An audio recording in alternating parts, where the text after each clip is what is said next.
Welcome to the Kaleidoscope of Possibilities, Alternative Perspectives on Mental Health. My name is Dr. Adriana Popescu. I'm a licensed clinical psychologist and leader in the field of mental health, energy psychology, addiction, trauma, and empowerment. In this podcast, we will be exploring mental health from a variety of perspectives, from the spiritual to the shamanic and beyond. What if mental illness isn't everything we think it is? What if everything we see as a pathology is actually a possibility? What else is possible with mental health? Hi, everyone. Dr. Adriana Popescu with you once again for another episode of Kaleidoscope of Possibilities, Alternative Perspectives on Mental Health. I'm really excited for our conversation today. I think it's going to be really interesting. We're speaking with Michael McAdams, who has felt a sense of destiny and purpose his entire life. He's a lifelong sincere seeker of truth, and he's endeavored to reach out with an open mind to all sources available. Although Michael has always felt more spiritual than religious, communication from the highest possible source has been his goal as he enables his mind to receive information and direction that allows him to help the greatest number of people. His path has consistently brought him together with individuals, books, and sources of learning that have allowed continued growth and spiritual enlightenment. He has his own set of writings called Spiritual Parchment Prints. He has his own website, spiritspeaks.com. And we're really going to be exploring the interface today of spirituality with mental health. Welcome, Michael. Hi, Adriana. How are you? I'm doing well today. Thank you so much for being on the show.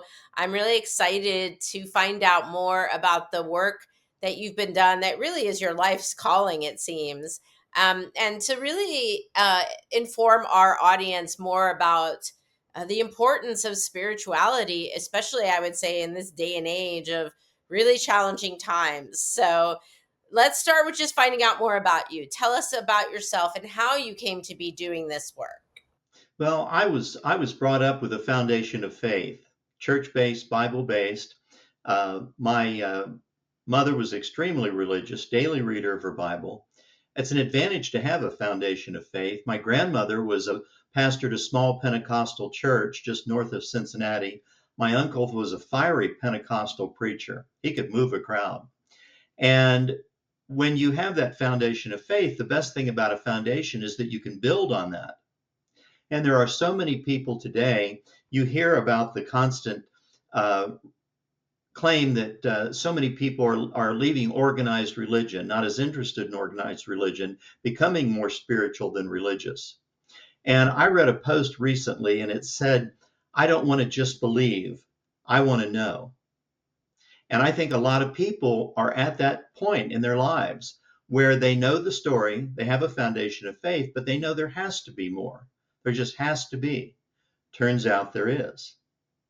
And I had become involved in spiritual material probably in my mid 20s.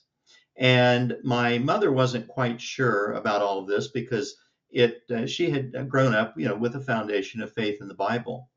And I asked her one time, I said, "Do you think you could have an open mind?" And she said, "Yes." She said, "I could have an open mind." And I had received most all of my life, we're all spoken to. We received guidance, direction, support. I'd slow down up ahead if I were you. I wouldn't buy that car if I were you. Where does that come from? And in this flow of information that was shared, uh, my mother began to sit down in dedicated sessions and receive messages and teachings dictated directly from spirit teachers from the other side. The book, An Angel Told Me So, is the first of 3 volumes. There's going to be 3 books in the series. And it's a collection of these messages and teachings dictated directly from spirit teachers, word for word.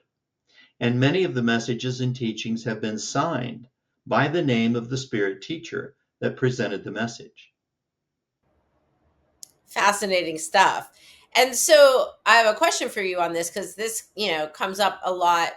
I also have some talents in this area, and when I've worked with clients, they want to know, do I have to have the special gift? Do only some people have it? Or can anyone access these kinds of messages? I believe that we're born, each of us are born with the innate ability to receive messages and teachings.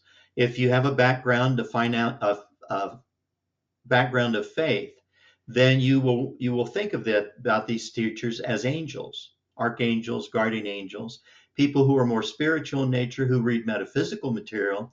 They read and learn about spirit guides, spirit teachers, master teachers. And we have this two-way communication. People with a foundation of faith will reach out in prayer, which is really reaching out in thought to God, to angels.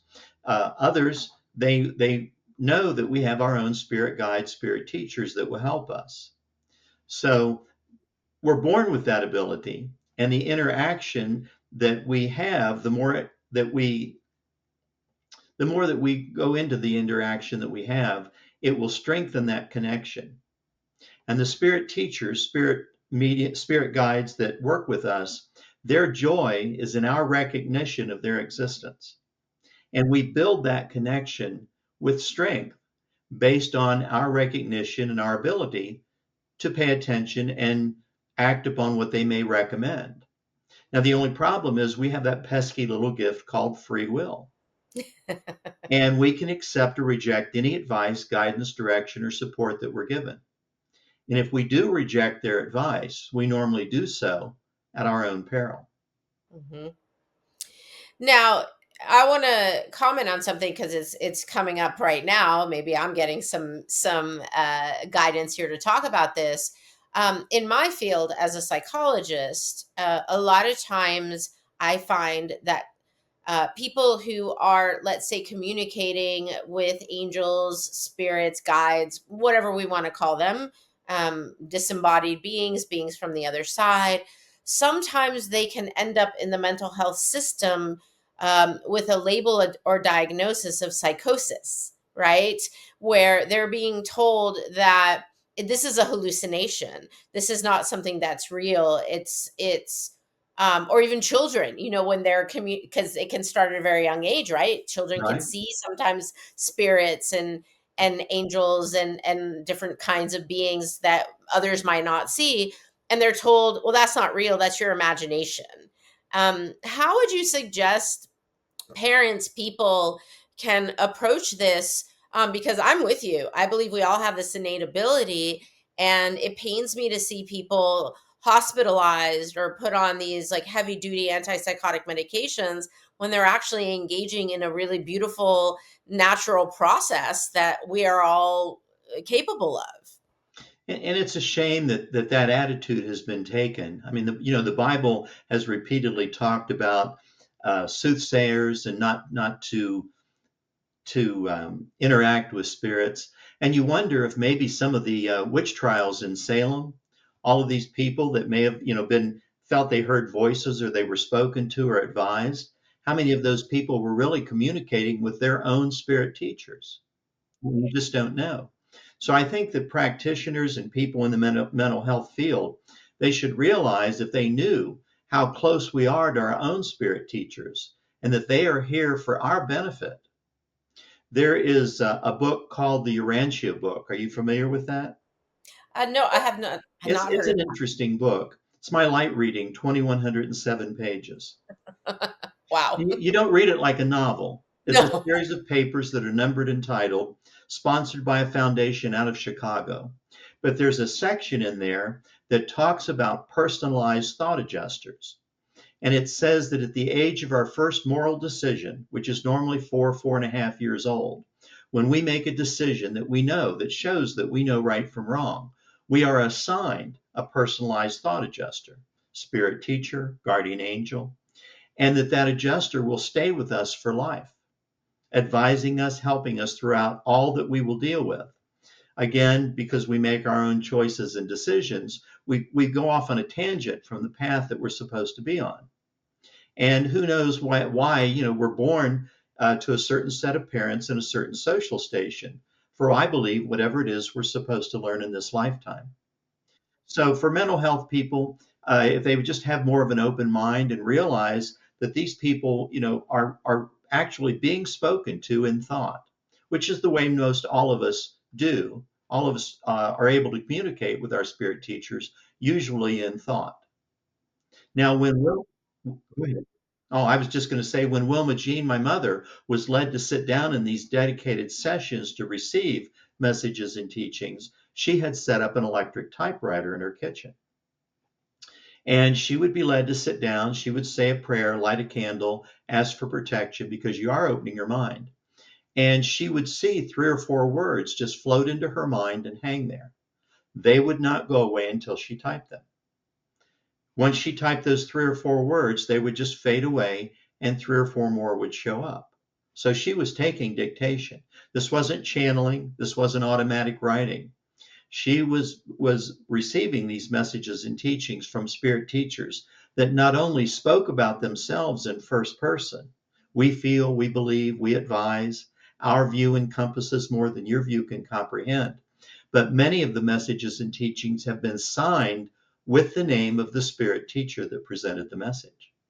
Thank you for going there, because that's what I was going to ask you about is how do these messages come to people? Because some of us have heard these terms, the clairs, clairaudient, clairsentient, clairvoyant. I myself tend to hear things in words as if someone is speaking to me, but I've also had images and pictures and just sort of an intuitive knowing. Can you talk about the different ways in which information from guides can come to us, and what your personal ways you receive the informations are? Well, I think that the people, there's just as many different ways to receive as there are people receiving them. And the spirit teachers know the best way to communicate with us, mainly because they know what we're willing to accept. For me, I've most always received in thought. I've never seen words, but I've been spoken to in thought. My dad had retired in Bradenton, Florida, had a small place down there that he would go for the winter. And I would drive down from Ohio 12, 13 hours straight through by myself. And I was driving through Georgia. It's a 5.5 hour state. Radio turned off, not thinking about anything. Had cruise set on 80, speed limit 70. They'll give you 10. They may not give you 11, but they'll give you 10. And not thinking about anything, and a thought came into my mind, and it said, I'd slow down up ahead if I were you. Glanced in the rearview mirror, didn't see anything, shut cruise off on the steering wheel, let the car coast down to about 72, topped a little rise in the freeway. There sat a Georgia State Highway Patrol. And I went on past. Now, whether or not he would have pulled out, like I said, I was only doing 80. And they see you tap the brakes, you're paying attention. I wasn't weaving in and out of traffic. So once I got past, I ran the car back up to 80, set cruise, and I said out loud in the car, thank you, Spirit. And that was my mom's favorite expression when she would be given information or told something that came true. She would always acknowledge that Spirit had come to her and given her that information, spirit teachers. Again, angels, if that's your preferred term. So these people that are able to receive, and I would say that most everyone receives in thought. My mother had been working around the kitchen one day, and she wasn't really sure about putting these messages and teachings in the book. I was the one that was really promoting that. And these words started to come into her mind. She knew it was incoming. She picked up pen and paper. She had beautiful handwriting, and she took this message down in longhand. May I share this message with you Of and your course, audience? yes. Just as an example, and not everyone is going to receive an information that is quite this deep, but this was the message that she received. Emptiness is part of fulfillment. Let your resources fill the void left so that distinction of your purpose can be found. Expression is always self-explanatory. Therefore, look inside and anchor all your beliefs beside those still waters that will take away your troubled view and renew your strength to recapture that which was lost, but is now found to be adequate to pursue the course set before you. And as you reconcile your being to represent those qualities that have been left intact, God will see to it that although circumstances have been trying, to say the least, your weariness will disappear as clouds once removed allow the sun to shine to dispel the gloom and darkness that has pervaded your countenance. And as once described before, a token of this presence will be deposited to your account and books recorded in his name. Wow, that's beautiful. I find often that these messages, they vary so much. You gave us two really good examples. They can go from being very pragmatic, like watch out. I've had that exact same response while driving, watch out. And it has been either a police officer when maybe I'm not obeying the speed limit, or even watch out, like pay attention to the traffic. You could potentially get in an accident. Watch out for that driver over there. I have heard very clear and gotten very clear messages like that, but then also very profound words of wisdom, of hope, of inspiration, of guidance. They really vary, the messages. They know what we need. They know what we need to help us through life. You could be in traffic and 3 or 4 lanes of traffic, and you're going to change lanes, and a thought will come into your mind and say, "Stay in this lane." You have free will. You can change, and then you find out you wish you'd have stayed in the other lane. And if they work with us in the little stuff, they're going to work with us in the big stuff. And it really does. It's comforting. And you had talked about mental health. People who may not be sure if this is really their thoughts and information or if it's outside help. I think that being able to be in tune with your spiritual self, to be able to recognize that this information is coming from a high source, that it gives you such a comforting feeling. It gives you comfort and confidence. And if you have comfort and confidence, there isn't anything that you can't handle. I'm 100% with you. I don't really live in fear anymore, because I know that whatever happens, however horrible it may be, that I'm supported, I'm not alone, and that I have the tools. I've worked enough on myself also to know that I have tools and support to be able to deal with whatever comes, especially right now in a time that things look pretty bad, especially in our country right now. But I did want to ask you specifically about that. I'm glad you brought that up, because one of the questions I've heard a lot from folks kind of just getting started with this is, how do I know if what the message is, how do I know that's really coming from my guides versus I'm making it up? It's just something I'm thinking. What do you say to someone in that, asking that? I think the depth and quality of the information will prove itself. And the Bible says, test the spirit. And these spirit teachers, spirit guides that work with us, they have no problem taking a quiz. They will work with us. And I mean, it's just really all the choices and decisions that we make in life on a daily basis, even. We're all a product of our choices and decisions. And we may make 100 choices in a day. Some, just minor, some may be life changing. So for people, it's really just a matter of asking for protection, asking. Affirmations are an excellent a way to protect yourself from anything that might be coming into your mind or anything that you might think is just your imagination. There are a number of different affirmations. I had one, and it came to me just given in my mind years ago. And it said, "Let no thoughts, ideas, or information be made known to my mind that does not come from God or his direct representatives." That's your filter. That's your aura of protection. And if any negative thoughts, any negativity that does happen to float into your mind that you did not think, then simply disregard it and send it out into the universe away from your thought system. Because we each have our own thought system, like a little mini solar system. And that's made up of everything we've ever read, experienced, thought, saw. And you are in control of your own thought system. You can decide what you want to allow in and be a part of your existence or what you want to disregard. And people have to take charge. I think that we really need to highlight this point, because there is a lot of fear out there. There are a lot of people who are afraid to even broach this topic, even though they might have little whispers and senses of it.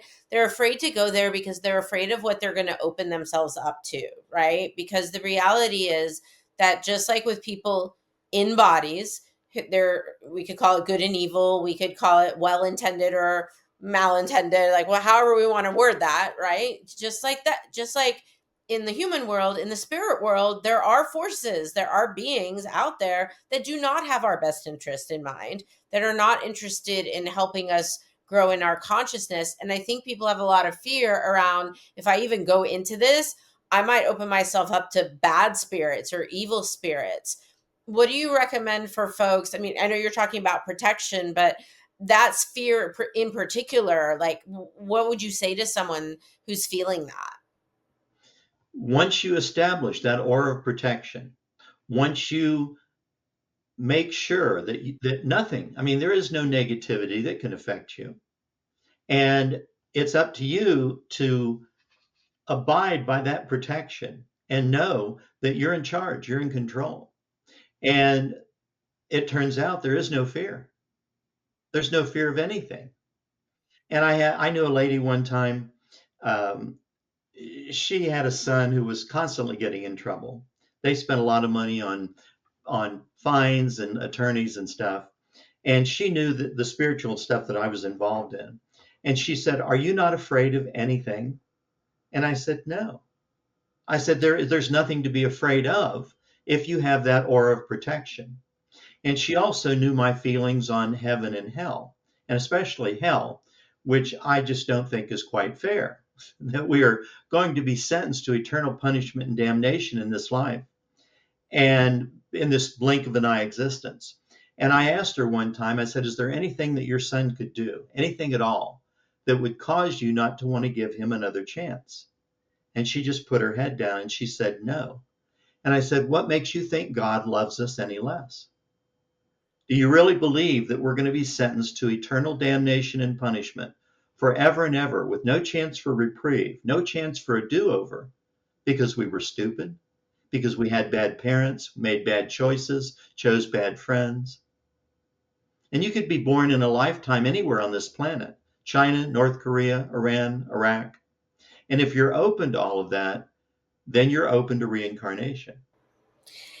Whoa, big topics here. So I appreciate what you're saying about the protection and how, the implication there is your point of view or your beliefs are going to create your reality, right? So if you believe that you could be attacked, if you believe you could be harmed, then you open yourself up to that possibility, right? But if you stay in your knowing, and I would say it's that free will. Some of the spiritual teachers I've had will say things like, "I do not consent to beings that are of evil beings," or do not consent to having my space invaded, or I do not consent. Like that. We do have that ability to say no, and that I think people have this misperception, and this doesn't help with Hollywood movies, like movies I saw growing up, like Poltergeist or The Exorcist or things like that, where we're given this idea that these beings can be more powerful than you and that they can do harm to you. So I think checking our belief systems and invoking practices, what I hear you saying is it's practices. It might be making a statement. It might be, in shamanic traditions, for example, they might put a shield of light around themselves, or they may invoke specific animal spirits, to help protect. There are many different ways to do this, but the idea, what you're saying, is to do something intentional to create that space, or to create that sense of protection, right? Correct. And I said it's an affirmation. If you affirm that no thoughts or ideas or information should be made known to your mind, then they're not. And if you do now, thoughts that we think have a different feel in our mind than thoughts that are incoming. It's a subtle difference. But once you pay attention and once you realize that you have that communication with your spirit teachers, and then you also have the ability to think anything that you want, then you start paying attention to your thoughts and you make sure that you don't think anything negative that or anything towards someone else. And then you start not only applying that protection to yourself, but then you start sending that protection out to family and friends, to other people. and then to the roadways where you're driving. Yeah, I think about my cat, I also I'm always asking for protection for him as well. Um but I like what you're saying there. Um I'm curious your thoughts on this. For me, I kind of have always had an awareness of the spirit world from since I was a child. But again, I was very frightened of it because of the messages I had gotten from movies and in church. I had grown up going to Catholic school, and so I had heard plenty about possession and this, that, and the other. And that stuff really scared me. So even though I was aware, I was afraid to actually explore it until I was much older. And you say this, when the student is ready, the teacher will come. I had that experience far later. I was probably in my late 20s when it happened. And I finally found some people, humans in bodies, to begin to sort of guide me in practices. For me, it actually started with shamanic stuff, and then it kind of evolved from there. But what are your thoughts about people seeking mentorship in this area, if they're wanting to get started with this type of spiritual work? Do you think it's stuff that they can learn on their own, kind of through books or through materials that exist out there, or do you really think they need a teacher, a person who can really work with them kind of one-on-one to help them figure out how to grow this connection?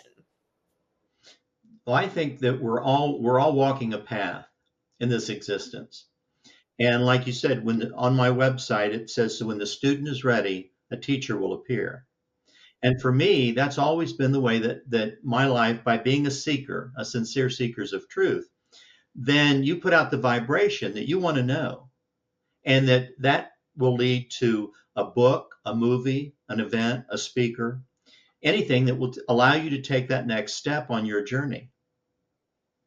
And in these messages and teachings that my mother received, the best way for someone who's interested in this information is to find positive information that someone else has received that speaks to you like they're talking to you. And these messages and teachings that my mother received on my website, spiritspeaks.com, there are tabs at the top: bio for myself, bio for my mother. And there's a tab for a television interview that my mother gave in Cincinnati. Posted on her interview is a message from volume 2 of the book, which is not out yet. I'm looking for a new publisher. And this message that she received was the only time in a session where she was led to sit down. Two different spirit teachers moved in the same session, gave two different messages, and signed two different names. And it was obvious that the second teacher was a different teacher than the first, because the whole cadence and phrasing of the message was different. It was little more than a long paragraph. May I share this with you and your audience? Sure. So, this is the message, the first teacher's message that was received. There is a resurrection period through which man must travel in order to come into the realm of things godlike. You are to consume and digest all that is given here, as this comes from one highly qualified to meet the needs of this generation. You are not the sole property of yourselves. God still holds the everlasting command over your being, and in him must one take refuge.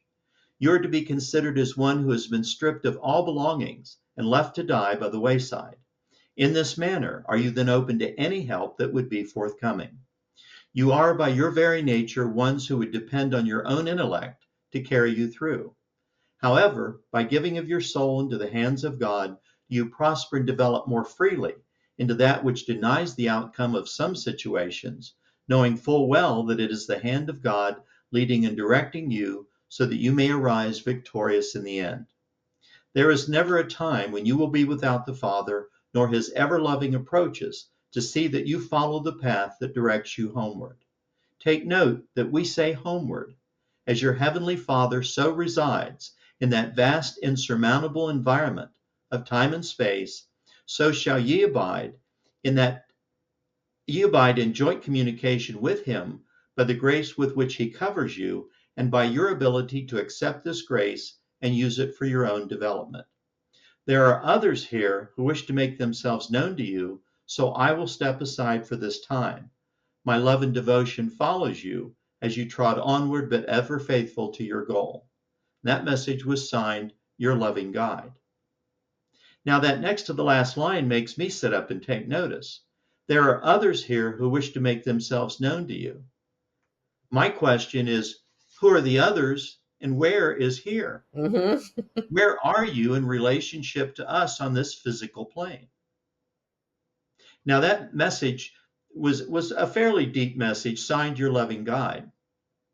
And these spirit teachers in these messages repeatedly refer to themselves in first person. We feel, we believe, we advise.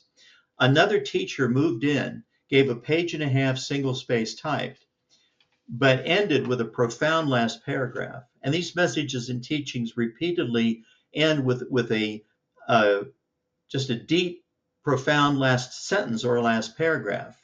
And this was signed by a different name, a different spiritual teacher. May I share this short paragraph with you? Please do.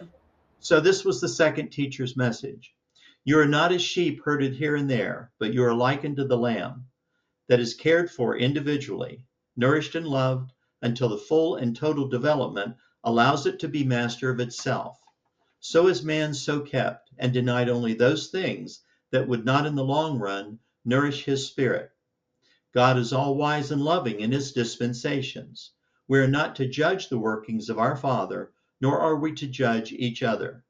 Work always to improve your own beings, for in the end time there lies your soul, with all the nourishment that you have given it, totally dependent upon the outcome of your intentions.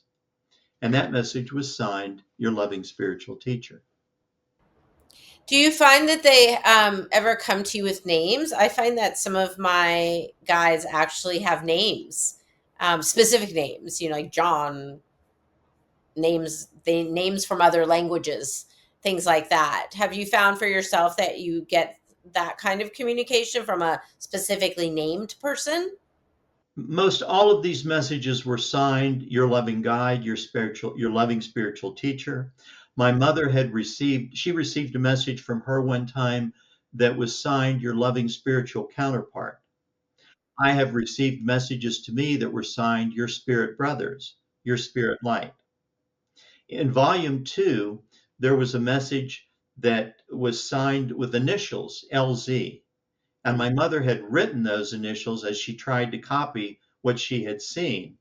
And then later on, it felt like he identified himself as an L Zebedish. Ah, interesting. Yes. But I'm that was the reminded here only, of Abraham, of right, Esther Hicks, who channels a group of beings actually known as Abraham. And so they have that very specific name. So it can show up all different kinds of ways, it sounds like. right. And as long as people realize and can understand, spirit teachers are angels, just viewed from a different perspective. And in all of the signatures for all of these messages over a 22-year period, there there wasn't any messages that were signed your guardian angel, your special angel, your protective angel. They were all signed with spirit teacher, spirit guide names, or your loving spiritual teacher. Many of the messages were given again with we believe, we feel, we advise. Our view encompasses more than your view can comprehend. And they would be given in plural, but a signature would be given in a singular name. And it's almost like there's a group of spirit teachers that collaborate to present this message. And when my mother would sit down to receive, she would receive a message to her, addressed to her from her spirit teachers. And then she would receive a message from me, addressed to me from my spirit teachers. But it's like these messages and teachings are woven with a universal thread. And everyone who has read these messages have said, well, this sounds like what I'm dealing with. This sounds like they're talking to me. And I tell people, I said, when you get the book, read each message once as it was given for my mother and given for me. Then read that same message again as if it's being presented for you and see what hits. It's amazing what hits. Yes, and I love that you're speaking to and giving us these really tangible examples of how this information can show up, because you're right. There's so many different ways in which it shows up, even with like, I wonder if we can chat a little bit about the difference between channeling, for example, and automatic writing, or just the receiving of messages or dreams. I think a lot of people also receive messages in their dream state. Can you give like some examples and maybe explain to the audience some of the differences you're aware of? Well, based on my information, channeling, and I've known people that channeled information, and people will even be spoken to and speak the information with a different voice. Yes. And I've known that to happen. I've never done that before. My mother never did that. Automatic writing, people will sit down with a tablet and a pen, relax their mind, kind of drop down in level, and their hand will start to move and they will write information. I've never done that either. So this was all dictated, again, word for word, where she actually saw words presented to her mind, just 3 and 4 at a time.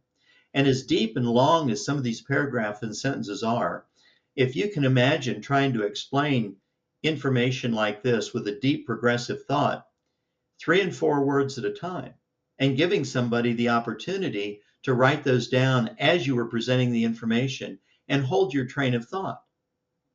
I couldn't do that. I couldn't do that. I have received personal messages to me. When I was first looking for a publisher, I was on a number of different publisher websites. One of the websites asked questions about your work. One of the questions was, what makes your material unique? Why would anyone want to read this? Great question. And I was sitting where I'm sitting right now at my computer. I didn't really even ask for an answer. I just relaxed my mind. And an answer started to be dictated to my mind. It was 12 lines long.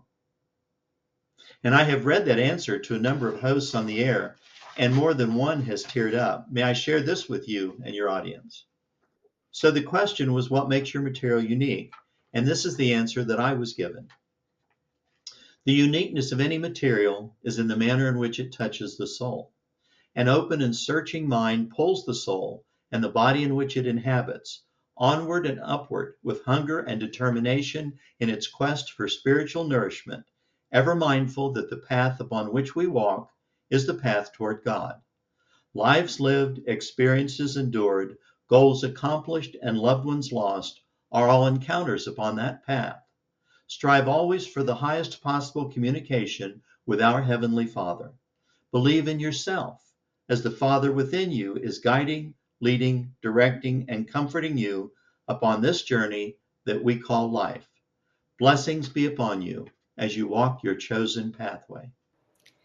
I love that. And I think that that's a really great segue toward, moving uh, toward the end of our conversation, because I feel, and kind of where I wanted to end with you is just with this question of, we're living in these challenging times. Many people are struggling with their mental health and physical health and the state of affairs in the world. It seems to me that the veil, as they call it, between our world and the spirit world is getting thinner, and more people, what I'm hearing, people I've known for years who've never really identified as particularly spiritual, never really had messages from beyond. It's starting to happen more and more. What do you think is happening? Are we evolving spiritually? Are we reaching higher states of consciousness? Is because of the things that are happening in the world right now, are we getting more communication from the spirit world? Like, how do you make sense of the time that we're in right now and what's happening? I think people are just for 2,000 years we've been told to have faith. 2,000 years.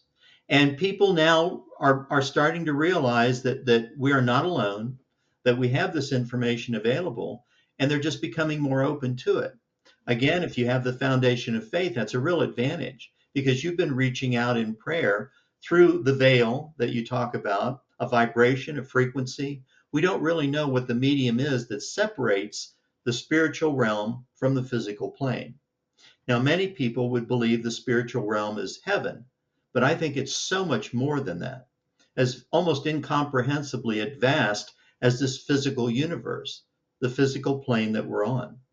So if people are willing to accept that they have connections with their own spirit guides and spirit teachers, they're not alone, and they allow themselves with that aura of protection to be able to communicate with these spirit teachers, spirit guides, it's such an advantage. It's such a comforting advantage. Like I said, there is no fear. There's nothing to be afraid of. And the information that we receive will always be positive. It will never be negative. And if any negative thoughts flow in, they're not coming from your spirit teachers or guides.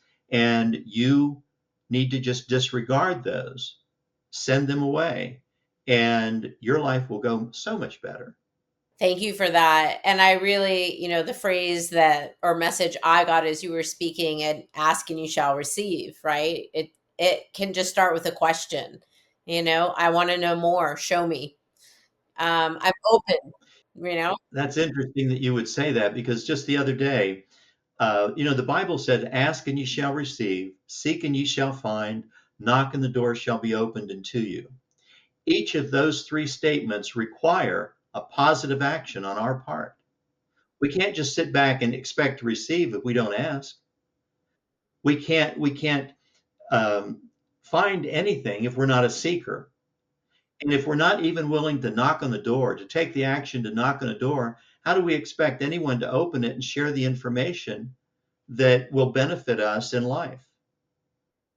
That was one of the reasons why I felt that it was important to publish An Angel Told Me So, with these messages and teachings that seem to be so pertinent to everyone that reads them. So perhaps the invitation we're offering to folks who've been listening and watching is start with the question, ask. If you want to find out more, if you want to explore, if you want to find your own guides and develop your awareness and receive the messages, start with that question, ask for it.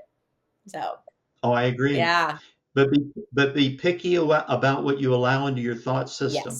Yes. It's your thought system. You can control what you allow, what you choose to incorporate into your thought system or reject. Yes, absolutely. Now more than ever, right? I agree. Yes. Michael, thank you so much for this beautiful conversation. If people want to find out more about you, your work, where do they go? Well, the website again is spiritspeaks.com. There's a lot of information there. If they scroll down to the home page, they'll see a painting that I have at home. And there's 5 hidden messages in that painting. So they can take a journey, find the hidden messages. The book itself, An Angel Told Me So, is available on my website. Ingram is my national distributor. It's available from any bookstore across the country. Barnes & Noble has it in their system. It's on Amazon. It's just about anywhere that you want to find it. And it really is just a tremendous body of material. It's so personal and so comforting that I can't hardly describe it, other than the fact that these messages and teachings seem to appeal and apply to everyone who reads these messages. So if this is pinging you, if you are listening and watching and something is stirring in your world, please do go check this out and stay in the question. And thank you so much, for your time today, Michael. For everyone who has been watching and listening, if you have found this show helpful, inspiring, please share it, like, comment, subscribe, all the things that will help this information get out there, because I think now more than ever, people are seeking, people are hungry, they are wanting something different, they're wanting the world to change, they're wanting their own lives to change. And I believe, and I think you do too, that spirituality is a path forward with that. Any final thoughts for us? No, I agree with you completely. And thank you again for having me on your show. Thanks, everyone. See you next time on Kaleidoscope of Possibilities. Thank you for joining me for this episode of Kaleidoscope of Possibilities, Alternative Perspectives on Mental Health. This has been Dr. Adriana Popescu. If you enjoyed this episode, please like and subscribe and share with others. To find out more about me, my guests, and more, please visit my website at adrianapopescu.org. See you next time.